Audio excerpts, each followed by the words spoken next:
क्या आपने कभी गैस लाइटिंग के बारे में सुना है?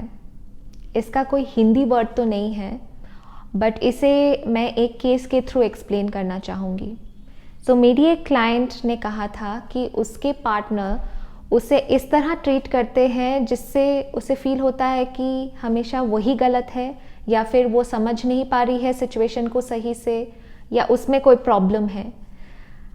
That's exactly what gas light is about, जिसमें सामने वाला इंसान आपको बहुत ही लो फील करवाता है। So what exactly happens in gaslighting? पहला, their actions and words are different. वो जो कर रहे हैं और जो बोल रहे हैं, दोनों में बहुत फ़र्क है। और ये चीज़ें सिर्फ एक पार्टनर ही नहीं, but it can be also seen in a family member, या फिर आपके कोई दोस्त जो आपके साथ इस तरह बिहेव करते हैं। तो वो तो बोलेंगे कि हाँ, हम तुम्हारी बहुत केयर करते हैं, बट एक्चुअली दिखेगा नहीं, because they'll never be there when you need them, या फिर they will not listen to you, not talk to you much when you need them to talk to them, when you need to talk to them. Second, वो अपने emotions को आप पे project करते हैं, यानी कि वो जैसा महसूस कर रहे हैं कहते हैं कि आप वैसा महसूस कर रहे हैं। अगर वो गुस्से में है तो कहेंगे कि तुम क्यों गुस्सा दिखा रही हो, या फिर बोलेंगे कि तुम इतनी इमोशनल क्यों हो रही हो, तुम इतनी डिफेंसिव क्यों हो रही हो, जबकि वो खुद हो रहे होते हैं इस तरह से।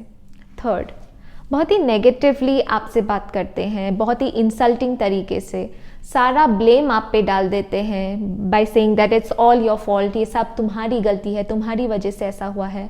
और ये चीज़ें आपकी सेल्फ एस्टीम को काफ़ी इम्पैक्ट करने लगती है, क्योंकि आपको सच में लगने लगता है कि हाँ, शायद आप ही कहीं ना कहीं गलत हैं। फोर्थ, आपको बहुत डिस्करेज करने लगते हैं। अगर आप कुछ करना चाहते हैं, लाइफ में आगे बढ़ना चाहते हैं, बोलेंगे कि तुमसे नहीं हो पाएगा, तुम कुछ ज़्यादा ही बड़े एक्सपेक्टेशंस लेके बैठी हो, and it will make you feel low, और आपको लगेगा कि हाँ, शायद मैंने कुछ ज़्यादा ही खुद से एक्सपेक्ट कर लिया है।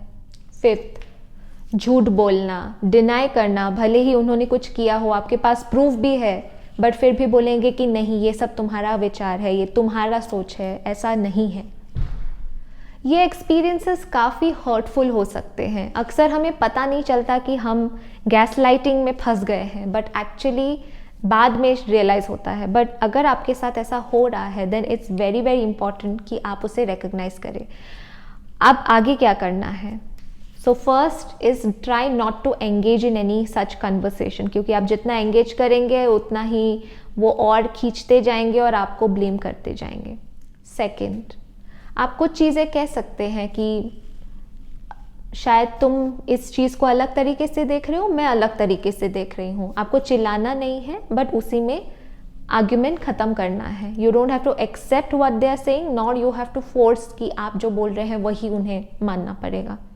आप ये भी कह सकते हैं कि हाँ, मैं तुम्हें सुन रही हूँ, बट मेरा एक्सपीरियंस थोड़ा अलग है, एंड दैट्स इट। आप उनको काउंटर आर्ग्यू भी नहीं कर रहे हो, so it's good that you are maintaining that distance. Fifth, आप उनसे कह सकते हैं कि अगर तुम्हें इसी तरह बात करनी है तो मैं नहीं बात करने वाली, and then you move from there. Finally, I am open to understand और फाइंड सोल्यूशन, बट मैं अभी डिबेट के लिए तैयार नहीं हूँ।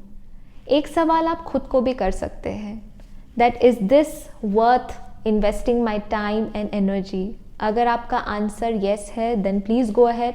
बट अगर आपको लगता है कि नहीं, it is only impacting my self esteem और मुझे ग्रो करने में हेल्प नहीं कर रहा है, then identify such toxic relationship and stay away from such relationship. It is always better to stay away from such relationship rather than be in the relationship and suffer a lot. I hope आपको आज का video पसंद आया। आप identify कर सकते हैं gas lighting को और किस तरह उस पर रिस्पॉन्ड करना है। If you like it, then please like, share, subscribe, and also comment down below if you want some other topics to be covered. I will definitely make videos on that. And please take care of yourself, and remember that mental health is as important as your physical health.